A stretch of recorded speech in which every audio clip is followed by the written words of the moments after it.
네, 하나님의 말씀 봉독하겠습니다. 히브리서 2장 5절부터 9절까지 말씀입니다. 히브리서 2장 5절부터 9절까지 말씀입니다.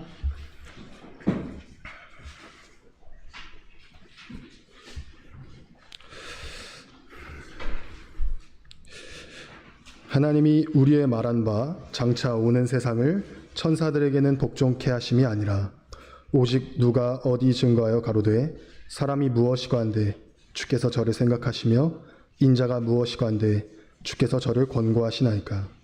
저를 잠깐 동안 천사보다 못하게 하시며 영광과 존귀로 관 씌우시며 만물을 그 발 아래 복종케 하셨느니라 하였으니 만물로 저에게 복종케 하셨은즉 복종치 않은 것이 하나도 없으나 지금 우리가 만물이 아직 저에게 복종한 것을 보지 못하고 오직 우리가 천사들보다 잠깐 동안 못하게 하심을 입은 자 곧 죽음의 고난받으심을 인하여 영광과 존귀로 관 쓰신 예수를 보니 이를 행하심은 하나님의 은혜로 말미암아 모든 사람을 위하여 죽음을 맛보려 하심이라.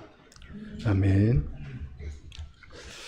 히브리서의 수신자는 유대인 그리스도인들입니다. 혈통적 아브라함의 후손으로서 예수님을 구주로 믿고 회심한 자들이죠. 이들이 유대인이면서 동시에 그리스도인이지 않습니까? 그렇게 살아간다는 건 당시에 쉽지 않은 일이라고 말씀드렸습니다. 믿음 때문에 핍박을 받았고 또 유대 사회로부터 배척을 받았고 멸시를 받았고 그런 어려움이 있었습니다. 그런 가운데 점점 주님을 멀리하거나 유대 사회를 그리워하여 유대교로 돌아가려는 사람들이 적지 않았습니다. 그래서 이들의 흔들리는 믿음을 바로잡고 예수님 안에서 굳게 세워주기 위해서 히브리서를 썼습니다. 그래서 히브리서의 장르를 권면 또는 설교라고 했던 것인데요. 그것을 위해서 히브리서는 1장을 시작하면서부터 우리 주님 예수 그리스도의 우월하심과 탁월하심을 설명하기 시작합니다. 지난 1장의 내용이 바로 그것이었죠. 1장의 첫 세 구절은 기독론의 핵심을 아주 명료하게 보여주는 구절입니다. 예수님을 소개하는 것이죠. 여기서 강조되는 것은 우리 예수님이 신적인 본질, 하나님 되신다라는 것을 강조하는 것입니다. 이는 하나님의 영광의 광채시오 그 본체의 형상이시라. 이어지는 4절부터 14절은 그렇다면 하나님이신 그분을 유대인들이 높은 존재로 여기는 천사와 비교하면서 그 절대적인 예수님의 우월성과 탁월성을 설명했었죠. 특별히 그들에게 익숙한 구약 성경을 인용하면서 그러한 사실들을 증거했습니다. 그리고 지난 시간에 우리는 2장 1절로 4절을 살펴보았습니다. 지난 시간에 말씀드렸다시피 이 부분은 표현하자면 괄호와 같은 부분입니다.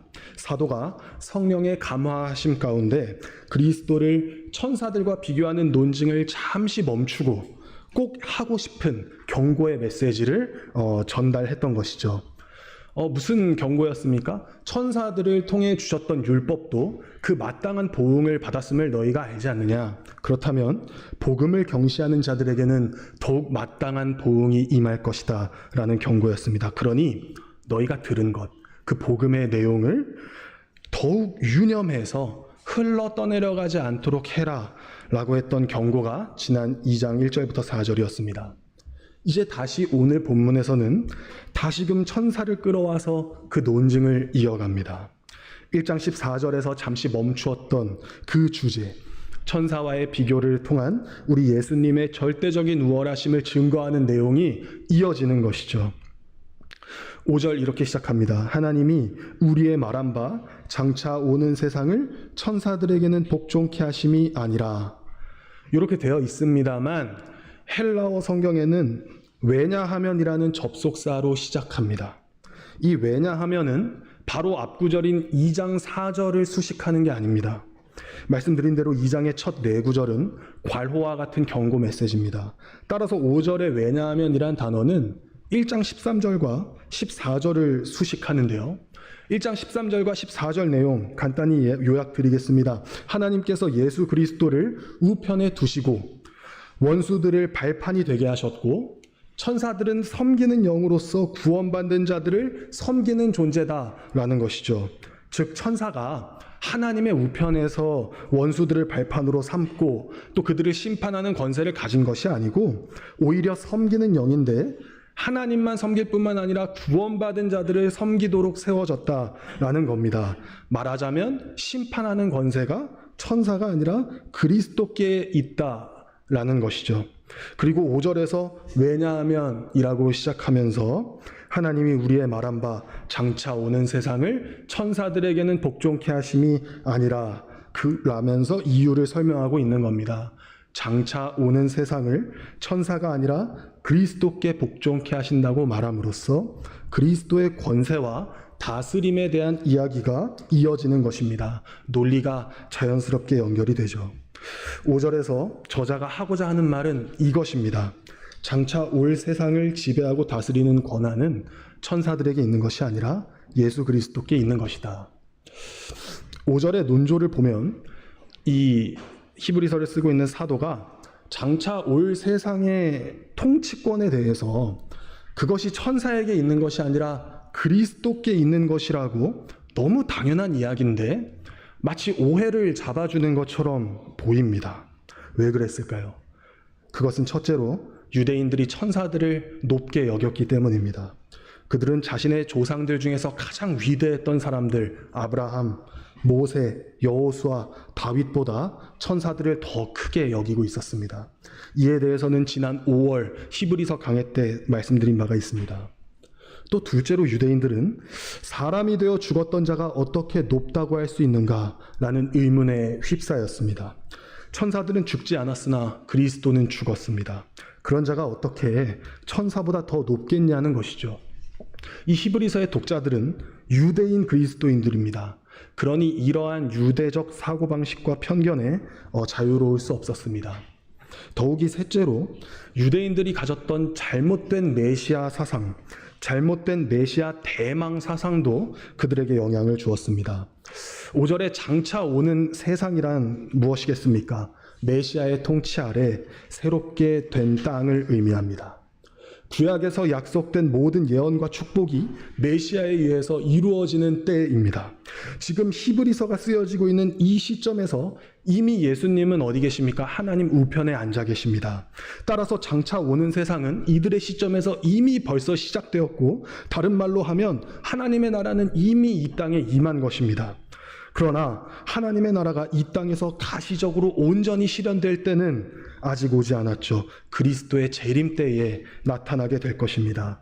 따라서 장차 오는 세상, 즉 하나님 나라는 이미 시작되었으나 아직 극치에 이르지 않았다라는 것이 우리의 신앙 고백입니다. 그런데 유대인들의 메시아 대망 사상은 어떤가요? 메시아가 오면 즉각적으로 이 땅에 무언가가 일이 일어난다는 것이죠. 메시아가 오시면 그들의 조국이 높아져서 모든 나라보다 위에 올라가게 될 것이고 모든 민족과 백성의 칭송이 될 것이며 예루살렘이 중심이 될 것이며 모든 악한 세력과 이방 우상들이 즉각 심판을 받을 것을 기대했습니다. 이러한 세 가지 유대인들의 사고방식이 맞물리면서 수신자들이 흔들렸던 겁니다. 우리 주님이 진정 메시아시라면 그분이 정말 천사보다 높은 존재인 것인가? 그런데 그분은 왜 천사보다도 못한 인간이 되셨고 죽기까지 했단 말인가? 나아가 그분이 정말 메시아라면 우리가 지금 경험하고 있는 고난과 핍박은 도대체 무엇이란 말인가? 왜 성경의 약속대로 그분이 오셨는데 여전히 세상은 그에게 복종하지 않는단 말인가? 이러한 의문들 가운데 있었던 겁니다. 그래서 사도는 본문에서 장차 올 세상의 통치권이 주님께 있고 그분이 실제로 우리를 통치하고 계신다, 다스리고 계신다, 이 사실을 설명하고 있는 겁니다. 의심하지 말라는 것이죠. 우리가 보기에는, 우리가 읽을 때는 사실 이 히브리서 1차 독자들이 상당히 답답하게 느껴집니다. 그렇지 않습니까? 왜 이리도 의심이 많고 흔들리는가? 그러나 이들의 입장에서 생각해보면 이해가 됩니다. 우리는 신구약 성경이 다 있죠. 그리고 오랜 역사 가운데 경건한 선배들로부터 물려받은 신앙 고백과 그리고 신학이 있습니다. 그 유산을 우리가 잘 이어받았으니 우리는 확고하게도 예수님이 천사보다 우월하시며 메시아로서 하나님 우편에서 우리와 함께 하시며 우리를 다스리고 계신다라는 사실을 믿습니다. 말하자면 우리는 은혜가 넘치는 감사의 시대를 살고 있는 것이죠. 그러나 이들에게는 신약 성경도 없었고 체계적으로 정리된 기독론 신학도 없었습니다. 당시 이단도 얼마나 많았습니까? 거짓 교사들도 많았습니다. 심지어 엄청난 외적인 핍박과 차별로 인해 극심한 고통과 스트레스를 받고 있는 중입니다. 이런 가운데 사탄은 그 틈을 이용해서 이들의 믿음을 무력화시키려고 노력했고 어느 정도 성과를 거두고 있었던 것이죠. 그런 의미에서 생각해 볼 때 우리는 이 시대에 하나님의 부르심 받은 것을 정말 감사해야 할 것입니다. 목사님께서도 언젠가 강단에서 말씀하셨듯이 이제는 우리가 핑계할 수 없는 시대에 살고 있습니다. 하나님을 알고 교회를 알고 예배를 알고 바른 신앙생활의 규범이 무엇인지 우리는 너무도 명료하게 알 수 있는 그런 복받은 시대에 살고 있습니다. 그럼에도 우리는 말하자면 은혜의 강물 속에 살아가지만 오히려 더 나태하지는 않은지 돌아봅니다. 이 1세기의 그리스도인들이 치열하게 의문을 던졌고 삶을 바쳐서까지 알아가려 했던 그 진리를 우리는 이미 다 너무도 당연하게 소유해서 그런지 하나님의 영광과 또 그분의 뜻을 더 알기를 게으리할 때가 얼마나 많은지요.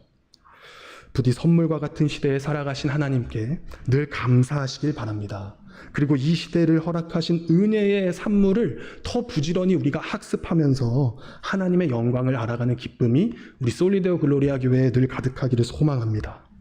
사도는 6절부터 8절까지 이제 시편 8편을 인용하면서 메시아가 오셨음에도 어려움 때문에 혼란스러워하는 독자들에게 대답합니다. 제가 한번 읽겠습니다. 6절부터 8절까지 시편 8편 인용 부분입니다. 사람이 무엇이관데 주께서 저를 생각하시며 인자가 무엇이관데 주께서 저를 권고하시나이까. 저를 잠깐 동안 천사보다 못하게 하시며 영광과 존귀로 관씌우시며 만물을 그 발 아래 복종케 하셨느니라.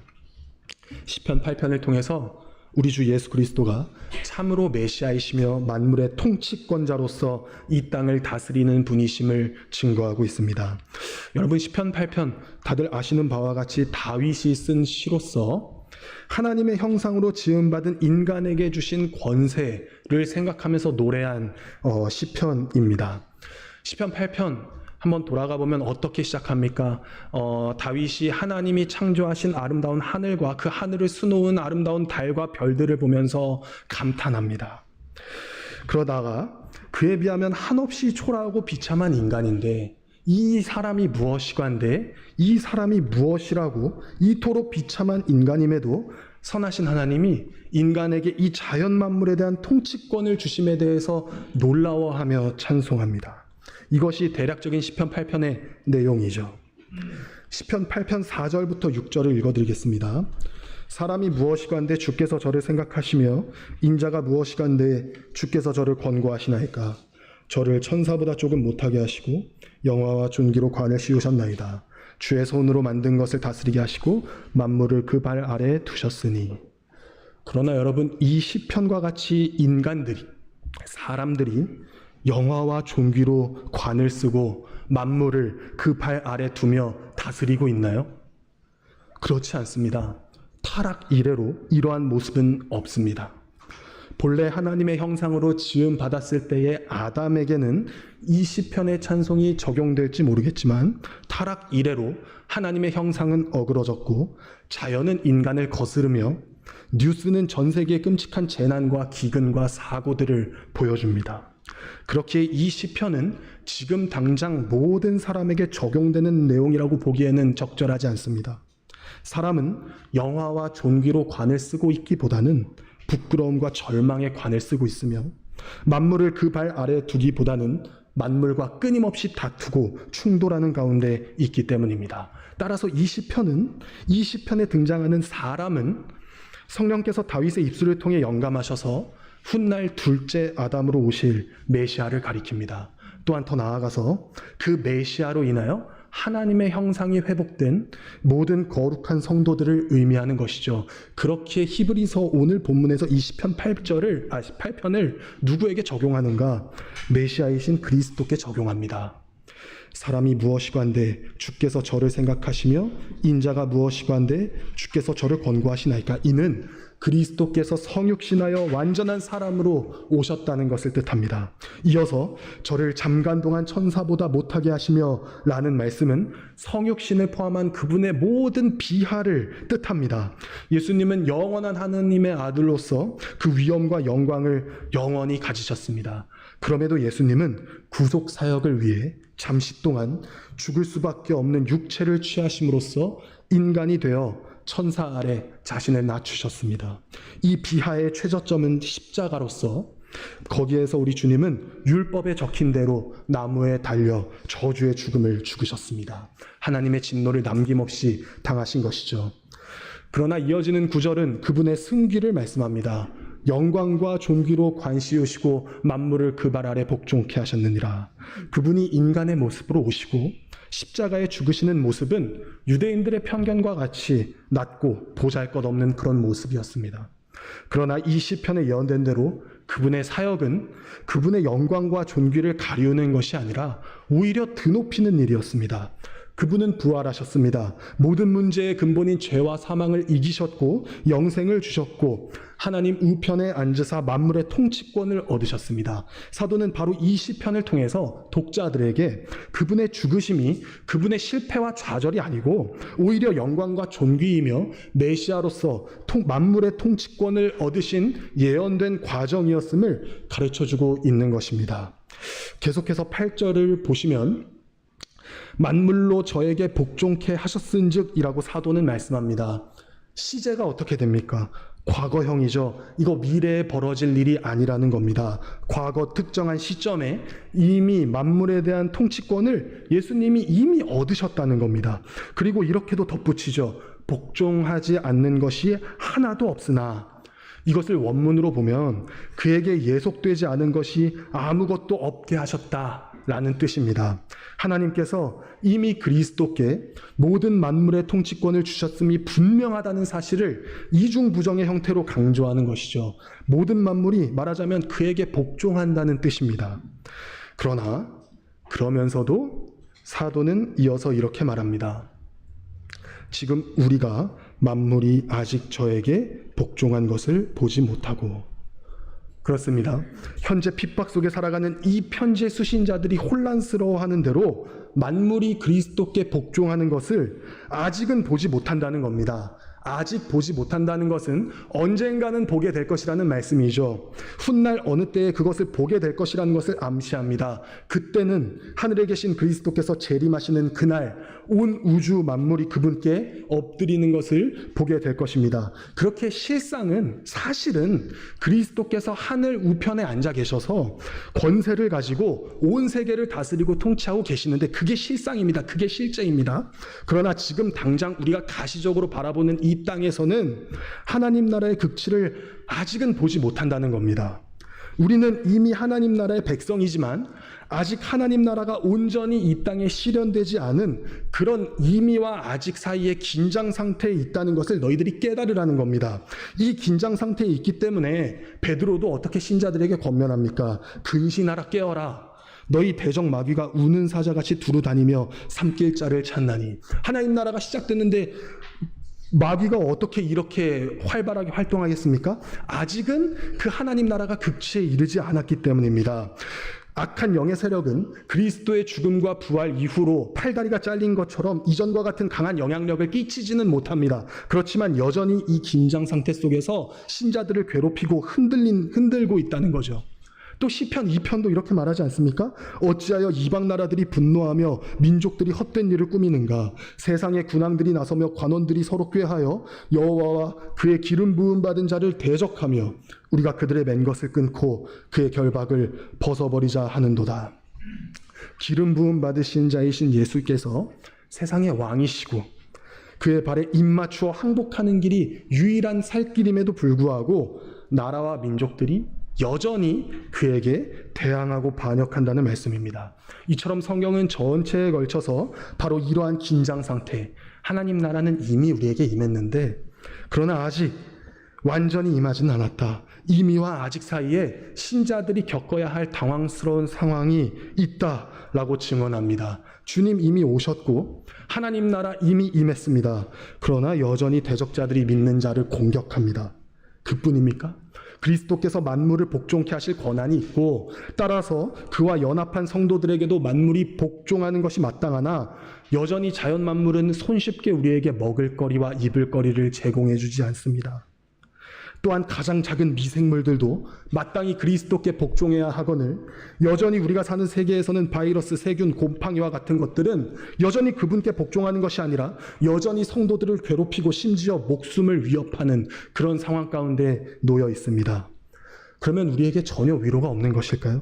그렇다면 믿는 자들은, 우리 성도들은 그저 이 땅에서는 아무런 위로나 희망을 볼 수 없는 것입니까? 그저 주님 오실 때만 기다리면서 혹은 죽어서 낙원에 이르기만을 기다리면서 억지로 참고 기다려야 하는 것일까요? 그렇지 않습니다. 사도는 논의를 그치지 않습니다. 9절을 보면 비록 우리가 볼 수 없는 것이 있지만 우리가 온 만물이 그리스도께 복종하는 것을 볼 수는 없지만 한편으로 우리가 볼 수 있는 게 있다고 말합니다. 제가 읽어드리겠습니다. 오직 우리가 천사들보다 잠깐 동안 못하게 하심을 입은 자 곧 죽음의 고난 받으심을 인하여 영광과 존귀로 관쓰신 예수를 보니. 여러분, 이것이 성도의 위로입니다. 위로이고 담대함이고 소망입니다. 우리는 여전히 핍박 속에 있고 결핍 속에 있지만 영광과 존귀로 관쓰신 예수님을 볼 수 있기 때문에 그 안에서 위로와 담대함과 소망을 얻고 살아갈 힘을 공급받을 수 있습니다. 여러분, 오늘날 우리 역시 이미와 아직 사이에 그 긴장 속에 살아가죠. 우리 주 예수 그리스도는 구원 사역을 완수하시고 이제 당신께서 만물의 통치권을 소유하셨다고 우리한테 이미 말씀하셨습니다. 마태복음 28장 18절 뭐라고 말씀하셨습니까? 예수께서 나와 일러 가라사대 하늘과 땅의 모든 권세를 내게 주셨으니. 따라서 이미 하나님 나라는 시작되었고 우리는 그분의 백성이고 주님께서 우리 왕으로서 하나님 보좌 우편에서 통치하십니다. 그러나 아직 이 땅에서 주님의 통치하심을 가시적으로 궁극적으로 보지 못합니다. 아직 만물이 그에게 복종하는 것을 볼 수 없습니다. 그것은 주님께서 다시 오실 그때에 이루어질 것이기 때문이죠. 지금은 아직 구원받을 성도의 충만한 수가 차지 않았기 때문에 오래 참으시는 주님께서 마지막 한 사람까지 얻으시기 위해서 오지 않고 계십니다. 그런 의미에서 주님께서 아직 오시지 않는 것은 마지막 한 사람까지 얻으시겠다는, 반드시 얻으시겠다는 그분의 자비하신 사랑의 발로입니다. 그렇지만 우리 입장에서는 어떻습니까? 이 긴장 상태에 있기 때문에 괴롭고 힘들죠. 1세기 히브리서 독자들이나 우리나 신앙생활하는 게 쉽지 않고 감히 쉽다고 말할 수 없고 어렵다고 생각하는 게 바로 이런 이유 아닙니까? 만일 주님께서 모든 만물을 복종케 하셔서 우리 아래에 두도록 허락하셨다면 신앙생활이 얼마나 쉽겠습니까? 하는 일마다 잘 될 것이고 모든 질병들이 더 이상 위협이 되지 못할 것이고 우리를 대적하거나 방해하는 세력들이 없을 것이고 말 그대로 심으면 심는 대로 거두는 그런 세상일 것입니다. 천하 만물의 주인이 우리 주님이신데 그만한 기대를 품는 것은 헛된 기대가 아닐 것입니다. 그러나 하나님께서는 아직 그때를 우리에게 허락하지 않으셨습니다. 지금 우리에게는 믿음으로 인내하는 법을 가르치사 성숙하게 되기를 기뻐하십니다. 이에 대해서는 11장과 12장에 들어가서 믿음과 인내라는 주제를 다룰 때의 말씀을 나누도록 하겠습니다. 어쨌든 성도는, 우리는 이미와 아직 사이를 살아가기 때문에 믿음으로 져야 할 각자의 십자가가 있고 우리의 영혼을 지켜야 할 의무가 있습니다. 그런 우리에게 오늘 본문이 가르쳐주는 값진 교훈이 있습니다. 아마 평생 기억해야 할 신앙의 지침이 될 것입니다. 그것은 뭐냐면 우리가 보지 못하는 것이 있고 볼 수 있는 것이 있다는 겁니다. 우리가 살펴본 대로 8절과 9절은 우리가 보지 못하는 것과 볼 수 있는 것을 아주 명확히 구분해 줍니다. 오늘 본문의 핵심이 바로 이것입니다. 히브리서를 쓰고 있는 저자가 독자들에게 하고자 하는 말도 이것입니다. 보지 못하는 것을 보려고 하지 말고 봐야 할 것을 보라는 겁니다. 이것이 이미와 아직 사이를 살아가는 성도가 믿음으로 인내하면서도 기쁨과 소망을 잃지 않는 비결입니다. 모든 신앙인의 문제는 여기에서 발현된다고 해도 과언이 아니라고 저는 생각합니다. 즉, 보지 못하는 것을 보려고 할 때 문제가 생긴다는 것이죠. 그리고 우리가 마땅히 봐야 할 것을 보지 않기 때문에 문제가 생기는 겁니다. 먼저 우리가 보지 못하는 것은 무엇입니까? 만물이 아직 그리스도에게 복종하는 것입니다. 그거 우리가 보지 못합니다. 그러나 우리는 계속 그것을 보려고 하죠. 히브리서 수신자 교회에 발생한 믿음의 위기의 근본 원인이 바로 이것이었습니다. 그리스도의 만유의 통치권을 이 세상에서 가시적으로 보고자 했기 때문입니다. 주님이 우리 왕이시면 그분이 철장으로 원수들을 깨부수리라고 하셨고, 또 원수의 목전에 상을 차려주신다고도 하셨으며, 우리의 목전에 원수의 목전에 상을 차려주신다고 하셨으며, 그들 앞에서 우리의 머리를 높이 세워주신다고 분명히 말씀하셨는데, 그러한 것들이 우리의 가시적인 이 땅에서 실현되는 것을 보지 못하기 때문에 그 믿음이 흔들리고 또 혼란을 겪었던 것입니다. 쉽게 말하면 예수 믿고 좋은 일이 일어나지를 않는다는 겁니다. 좋은 일 일어나는 거 하나도 없고, 그러기는커녕 내 재물이 빼앗기고 내 시간도 빼앗기고 내 목숨도 빼앗길 그런 위기에 처하니 이게 뭐냐는 것이죠. 오늘날 정말 안타까운 우리 조국교회의 현상은 기복신앙이라고들 말씀하십니다. 그것은 아주 적절한 지적이라고 생각합니다. 오늘날 한국교회가 그리스도께 기대하는 것이 무엇입니까? 교회가 성도들로 하여금 그리스도 안에 있는 영광과 하나님의 나라를 바라보도록 해야 하는데, 오히려 앞장서서 무엇을 보게 합니까? 이 세상의 것들을 더 많이 누리고 얻어가도록 부추기고 있습니다. 만유의 통치자이신 예수님이 우리 위에 계시지 않냐? 그러니 마치 모든 것을 원하는 대로 다 얻을 수 있는 것처럼 바라고 기대하게 합니다. 얼마나 안타깝습니까? 그러다 보니 교회 안에 있는 많은 이들이 그리스도께서 통치하시는 가운데 이 세상에 가시적으로 보이도록 역사해 주시고 이루어 주시기를 보려고 합니다.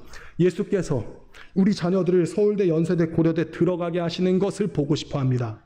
예수께서 우리 자녀들을 좋은 직장 보내주시기를 보려고 합니다. 그리고 건강하게 행복하게 돈 많이 벌면서 살게 해주셔서 이웃들과 동료 교인들 보는 앞에서 자랑할 만한 삶을 살 수 있게 보여주시기를 간구합니다. 반대의 경우도 있죠. 그것들을 이루어 주시지 않으면 어떻게 합니까? 예수님께서 이 세상에 보이는 복 주지 않으시고 이루어 주지 않으셔서 건강하지도 않고 돈이 있지도 않고 떵떵거릴 만큼 가진 것을 주지 않으시면 실망하고 심하면 믿음을 떠나버리기도 합니다. 성도 여러분, 우리는 보지 못하는 것을 보려 하지 맙시다. 예수님께서는 진실로 지금 이 시간에도 이미 온 천하 만물의 주인이고 왕으로서 통치하고 계십니다. 그래서 주님은 우리 모든 믿는 자들을 가장 선한 길로 이끄실 줄을 믿습니다. 그런데 그분의 왕되심을 곡해하여 마치 나에게 모든 바라는 것을 이루어 주실 것이라고 이해해서는 안 될 것입니다. 그리고 계속 그것을 보려고 하는 습관도 우리는 버려야 할 것입니다. 만유의 주이신 그리스도께서 만물을 복종케 하시니 그분의 자녀인 우리에게도 모든 것이 다 복종하여 다 잘 될 것이라고 기대해서는 안 될 것입니다. 그러한 세상은 아직 우리에게 주어지지 않았습니다. 아직은 우리에게 여전히 고난과 결핍이 존재하며 주님은 그 가운데 우리가 믿음으로 인내하기를 원하십니다. 주님께서 죄송합니다만 여러분의 간절한 소원을 들어주지 않으실 수도 있습니다. 바울도 그랬잖아요. 심지어 여러분의 신앙을 방해하는 사람이 있다고 한들 예수님께서는 당장 그들을 우리 눈에서 제거해 주지 않으실 수도 있습니다. 여러분의 건강과 목숨을 위협하는 것 역시 당장 제거하지 않으실 수 있습니다. 그러나 그렇다고 한들 우리 주님이 만왕의 왕, 만주의 주가 아니라는 뜻이 아닙니다. 주님은 선하시며 그분의 뜻이 분명히 있습니다. 전능하신 주님께서 혹 우리를 어려움 가운데 두신다면 그것은 반드시 그 어려움이 우리에게 가장 선한 무언가를 맺을 수 있기 때문에 주시는 것입니다. 그리고 고통이 없고 모든 것이 완벽한 세상은 그분이 재림하실 때에 이루어질 것입니다.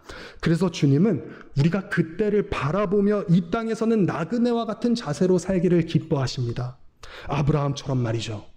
따라서 이 땅에서의 결핍과 고통은 그리스도를 향한 믿음을 낮추고 흔드는 것이 아니라 오히려 마라나타 주 예수여 어서 오시옵소서라고 부르짖으면서 그 주님 다시 오실 날을 간절히 불타오르게 해야 정상입니다.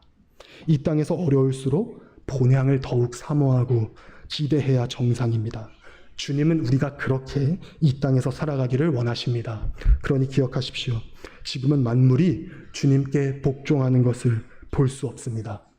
따라서 그분의 백성으로서 이 땅에서 모든 일이 잘 풀리고 모든 것이 형통하기를 보려고 하지 마십시오.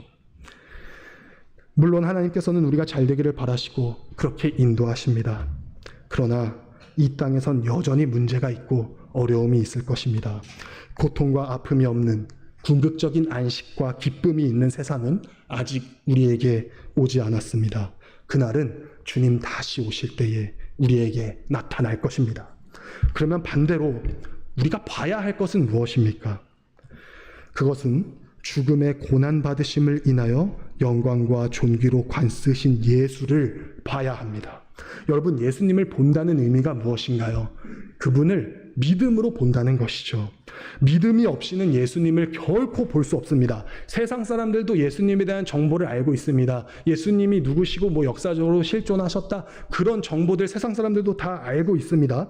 듣기도 합니다, 복음을. 그러나 그들은 결코 우리가 보는 것처럼 예수님을 볼 수 없습니다. 왜냐하면 그들은 믿음이 없기 때문이죠.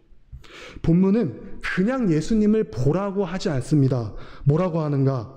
죽음의 고난받으심을 인하여 영광과 존귀로 관쓰신 예수를 보라고 우리에게 명령합니다. 믿음이 있는 사람만이 십자가에 달리신 예수님의 영광과 존귀를 볼 수 있는 것 아니겠습니까? 예수님이 죽음의 고난받으신 것이 왜 영광일까요? 그것은 뒤에 나타나 있는 대로 하나님의 은혜로 말미암아 모든 사람을 위하여 죽음을 맛보려 하시기 때문입니다. 그 십자가가 찬란하게 우리에게 빛나는 이유는, 그래서 그 십자가를 볼 때 하나님의 광채를 보듯이 우리가 영광을 보는 이유는 그 안에 우리를 향한 말할 수 없는 하나님의 사랑이 빛나고 있기 때문입니다. 그분의 긍휼이 있기 때문입니다. 여러분, 출애굽기 33장에서 모세가 하나님께 요구하는 것이 있습니다. 원하건대 주의 영광을 내게 보이소서. 모세는 하나님의 영광을 너무 보고 싶어 했습니다.